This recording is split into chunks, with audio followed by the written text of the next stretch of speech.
So the race start, you've got Max Verstappen on pole, Carlos Sainz and Liam Lawson just behind. So it's a great opportunity for Max to check out on the hard tyre, but he keeps the lead. The interesting part is obviously going to be with Oscar Piastri further back. So let's have a look with the helicam here to start. So you've got Oscar back here, and it's a very clear jump start from him. You can see that McLaren move, then he stops, and now he's got anti-stall engaged, and he's going to plummet right to the back of the field before the first corner. If we just take the front guys again through turn 2, there's another important move coming up just about here. So you've got Lando Norris side by side with Yuki Tsunoda back here, trying to make a single place off the race start, 7th up to 6th. But he's quite cautious in towards turn 2, doesn't want to go side by side with the Red Bull, and before he knows it, Hadjar is now up his inside in the Racing Bulls car as well. And from this point, there's not much Lando can do because he's got George Russell now also quite cautious in turn 2, having Tsunoda popping up his inside. Lando can't really release the brake. He'll hit the back of George. So that's Hadjar through, and it puts Charles Leclerc in behind him, which Norris defends at this point. But let's pick it up with a big question from this one. Championship leader, what happened to the ice-cold Piastri? Strange weekend from Oscar, so let's dive into it. Actually, from the start, he positions himself perfectly. He's at the front of his grid spot. He's called that one right, to be aggressive at the start. He gets the pre-start revs, we can see, bang on. So with 5 lights on here, and we've got about 9,500 revs he's looking for. It's 9.3, which is going to be a perfectly good start.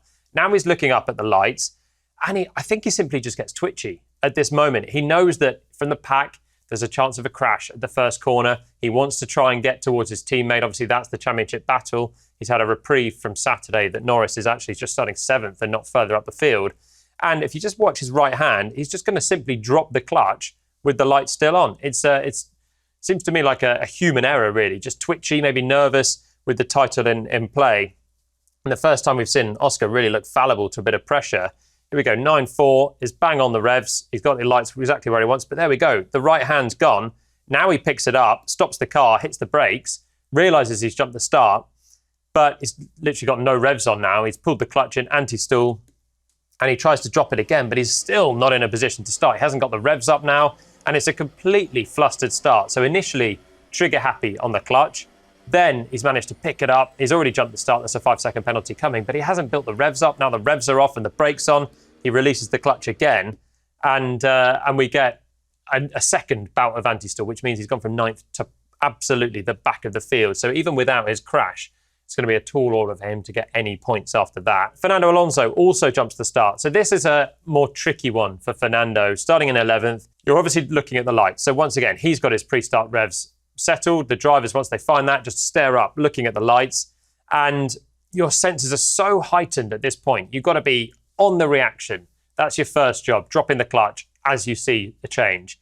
But the change that Fernando sees isn't going to be the lights going out. It's going to be Oscar, who's going to jump in the McLaren. So as we play this through, lights still on, there goes Oscar, and it's such a good reaction from Fernando, but he's reacted to the wrong thing, and that's a 5-second penalty, slam dunk for him, also for jumping the start. But sometimes it can be a really difficult thing to be on the grid and see when you've got everything ready for the slightest bit of movement to react with the clutch, and you see something else happen, and someone else's jump start actually means that you get a completely fluff start as well. So it's actually a solid start from Alonso, but it was a jump start, and that was a 5-second penalty coming for him as well. So we move on to the first lap, and this is going to be the end of a miserable weekend for ice-cold Oscar. So he's trying to make places up, and he's actually made a couple already on the first lap. He's in a McLaren, he's on new medium tyres, this is the best tyre for the start of the race, and he's just thinking, I need to make amends at this. So we've got Esteban Ocon just ahead of him, but as we come through, he's just pretty ambitious on the brakes. So we've got Nico Hülkenberg ahead, also trying to go around the outside. But this is a part of the track. He's coming in pretty wide. You can see the natural line here is a little bit more to the inside line. Out of turn 4, you don't sweep too far out to take that entry curve there. And it's quite dusty. You can see that on the outside here, where drivers just haven't really been. So Oscar here, full tank of fuel, medium tyres, probably not up to temperature in a cooler Baku. And he's just ambitious. He's trying to make up for his already fluff start. And in we go then to this corner, locks up. And once he locks up here, he's just not going to save that again all the way to the barrier. And look actually how close Hülkenberg is to ditching it as well. He's right hanging it out wide. And he's going to actually have contact with Ocon at the next corner. But for Piastri, it's a massive misjudgment here. Trying to make amends, and it's easy to do that when you're on the back foot and you compound one issue with another error. You can see also here, visor cam, that we're actually going to shift the brake balance slightly forwards for this corner as well. So we've gone from a 58.5 there up to 59.5 for turn 5. So it's quite natural for the start of the race. You start with the brake balance a bit more rearwards. It's very easy to lock the fronts. If you lock the front, you can cause a crash or simply cause your own incident. But here, Oscar's happens to have moved it forwards at the exact same time he's about to have a big front lock. So maybe would have been better without that brake balance, but probably with how ambitious he was here, he just wasn't going to make it regardless. And that 1% further forwards didn't help, but it wasn't going to be the absolute deciding factor, because here's the data of Piastri versus Ocon, who's the car he's trying to go around. Oscar in the blue, super aggressive on the entry speed and just doesn't stop the car. Trying to brake late. He's actually achieved it in the corners before. But again, round that outside part, he's now off the racing line to the outside there. It's dusty, it's dirty. There's been some rain in the morning, and that's Piastri into the wall for the second time in the weekend. Brand new chassis for him at the start of the Grand Prix, and another smack.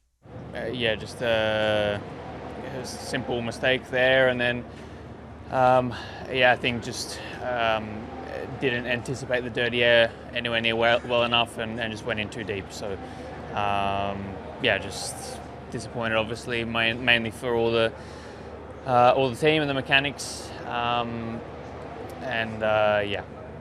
and move on to the next one. So let's have a look at how the first chassis was destroyed for Piastri in a very odd weekend for him. Looked like he was never really happy with the car. Had a moment in FP2, hit the barriers, just struggled to execute a good lap time. But actually in Q3 here, he's trying to put it together as the rain's starting to fall down. But we head down towards turn 3, difficult braking zone, and once again, just absolutely smokes it in. Massive misjudgment, late on the brakes, and once you're late on the brakes in Baku, you either have to bail out really early and use the runoff area. This is a new set of softs. He wants to commit to the lap, and you have that just a moment to decide. And as soon as he turns in with that entry speed, he's heading to the barriers. So, big misjudgment once again here from Oscar. And that's the peril of trying to find the time on the brakes in Baku. If you try and pick up your minimum speeds or your exits, it's a safer place to try and find time. We saw a couple of drivers sort of snagging the barriers on the exit of the corners. Ollie Behrman was one. Charles Leclerc got away with one in Q2. And that was Lando's moment as well in Friday practice. Where Oscar, compared to Lando here, the blue for Oscar, the red for Lando, he's trying to find a lot of time compared to his teammate on the way into the corner. And the problem is, if you get this wrong, then you're going to just plunge it into the barriers, and there's nothing you can do once you've missed the brake by even just five meters or something. It's tiny margins, so he's a little bit quicker into turn 1, release the brakes slightly more for turn 2, taking a bit more minimum speed with it, but Norris is getting slightly better exits as well. Oscar is actually up at this moment, but he is just so ambitious on the brakes down towards turn 3. It's getting a little bit more slippery, the rain's starting to fall, and that is a destroyed car. And a destroyed weekend, really, for Piastri, who never quite hooked it up, but will be thankful that Lando Norris didn't either. Oscar Piastri, the championship leader, hits the barriers and will play no further part of the qualifying session. Oscar Piastri into the barriers, and his Grand Prix ends on the opening lap. Would a shorter pit stop have given Norris a better finishing position is our next question. We've seen another slow stop for Lando. So let's have a look at it. He comes in from the point where he's behind Leclerc. There's not so much that he can do because he's in DRS trains, he's in traffic. But once again, that front right this time just takes a long time to get the wheel on. Obviously, the team's struggling with routinely slow pit stops now. And we can see a pit stop comparison, Norris versus Piastri. For the last 5 Grand Prix, Norris is the worst in the entire field. We know Monza was particularly bad, and we had team orders to make up for that for Lando. But Netherlands was nearly 5 seconds. Baku was over 4 seconds. Belgium was 3.5 seconds, and it looked particularly slow at the time as well. And a second and a half there might have made a big difference to Lando's outcome and chances of catching Oscar in that race as well. McLaren can do lightning quick pit stops. They have done a few times so far this year. That is the best pit stop of the whole season so far. In Budapest, they were brilliant, trying to fight with Charles Leclerc and Ferrari with both drivers at the time, and they were executing sub-2 second pit stops. But Andrea Stella has said somewhere there the hardware is a little bit erratic, And it does seem to keep falling on Lando's side that he's getting the slow stop. So all of that aside, what would have happened if he didn't get a slow stop in Baku and he could have had around a 2-second pit stop once again? Well, it probably would have actually made a significant difference also to Lando's race. So here is your pit stop loss. And you can see, firstly, a big outlier is obviously Norris here. Another big outlier we'll come to shortly is George Russell, who had an outstanding pit stop loss, very, very quick through the pits. We'll get to that. First of all, let's focus on Norris. So this is what we think would have happened if Lando hadn't have had the slow stop. He was going long in the race with Yuki Tsunoda, trying to kind of overcut Charles Leclerc and Liam Lawson, and they all would have come out very, very close together. But you can see down here, the orange line is what happened to Norris. The yellow is what would have happened if he had had a reduced pit stop time.